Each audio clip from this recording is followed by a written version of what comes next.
10 तक गिनूंगा। राम लिखते ही, पढ़ते ही, सुनते ही, देखते ही या दिखते ही मन में जो पहला विचार आता है उसे बांध कर रखिए। पूछूंगा 1 2 3 4 5 6 7 8 9 9 9 हाथ काट कर रख दूंगा ये नाम समझ आ जाए तो। कितनी दिक्कत होगी पता है राम समझ आ जाए तो। भाई राम राम तो कह लोगे पर राम सा दुख भी सहना होगा। पहली चुनौती ये होगी कि मर्यादा में रहना होगा। और मर्यादा में रहना मतलब कुछ खास नहीं कर जाना है, बस त्याग को गले लगाना है और अहंकार जलाना है।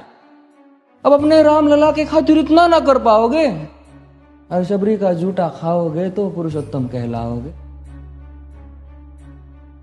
काम क्रोध के भीतर रहकर तुमको शीतल बनना होगा। बुद्ध भी जिसकी इच्छाओं में बैठे वैसा पीपल बनना होगा ये सब कुछ, और वो भी शून्य में रहकर प्यारे। तब ही तुमको पता चलेगा कि कितने अद्भुत राम हमारे। सोच रहे हो कौन हूं मैं? चलो बता ही देता हूं।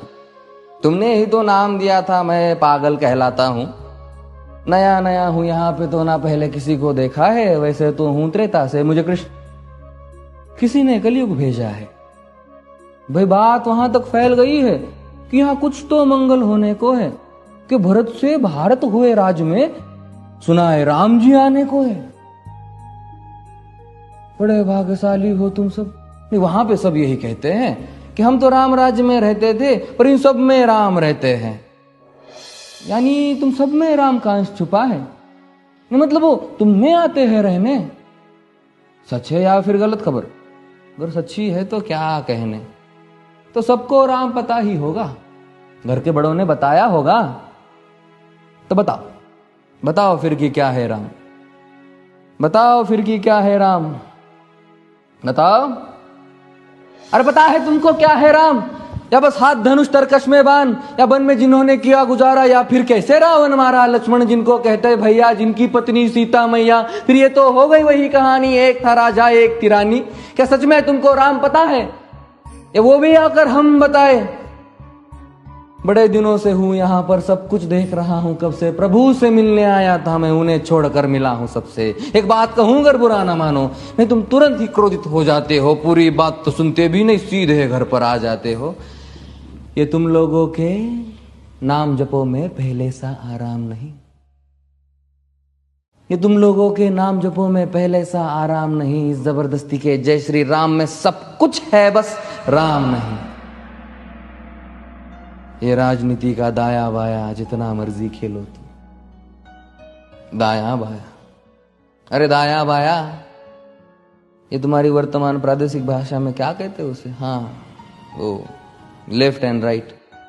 ये राजनीति का दाया बाया जितना मर्जी खेलो तुम चेतावनी को, लेकिन मेरी अपने जहन में डालो तुम। निजी स्वार्थ के खातिर अगर कोई राम नाम को गाता हो तो खबरदार अगर जुर्रत की और मेरे राम को बांटा तो। भारत भू का कवि हूं मैं, तभी निडर हो कहता हूं राम है मेरी हर रचना में। मैं बजरंग में रहता हूं, भारत की नींव है कविताएं और सत्य हमारी बातों में। तभी कलम हमारी तीखी और साहित्य हमारे हाथों में। तो सोच समझ कर राम कहो तुम। ये बस आतिश का नारा नहीं, जब तक राम हृदय में नहीं तुमने राम पुकारा नहीं। राम कृष्ण की प्रतिभा पर पहले भी खड़े सवाल हुए। ये लंका और ये कुरुक्षेत्र यूं ही नहीं थे लाल हुए। अरे प्रसन्न हंसना भी है और पल पल रोना भी है राम। सब कुछ पाना भी है और सब पाकर खोना भी है राम। ब्रह्मा जी के कुल से होकर जो जंगल में सोए हो, जो अपनी जीत का हर्ष छोड़ रावण की मौत पे रोए हो। शिव जी जिनकी सेवा खातिर मारुत रूप में आ जाए। शेष नाग खुद लक्ष्मण बनकर जिनके रक्षक हो जाए। और तुम लोभ क्रोध अहंकार छल कपट सीने से लगा कर सो जाओगे तो कैसे भक्त बनोगे उनके, कैसे राम समझ पाओगे? अघोर क्या है पता नहीं और शिव जी का वरदान चाहिए। ब्रह्मचर्य का इल्म नहीं, इन्हें भक्त स्वरूप हनुमान चाहिए। भगवा क्या है पता, लहराना सबको होता है पर भगवा क्या है वो जाने जो भगवा ओढ़ के सोता है। राम से मिलना, राम से मिलना, राम से मिलना है ना तुमको? निश्चित मंदिर जाना होगा पर उससे पहले भीतर जा संग अपने राम को लाना होगा। जय सिया राम।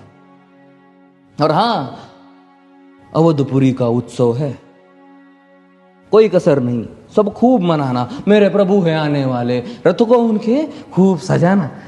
वो द्वापर में कोई राह तक है, मुझे उनको लेने जाना है। चलिए तो फिर मिलते हैं, हमें भी अयोध्या आना है। जय सिया राम। फिर से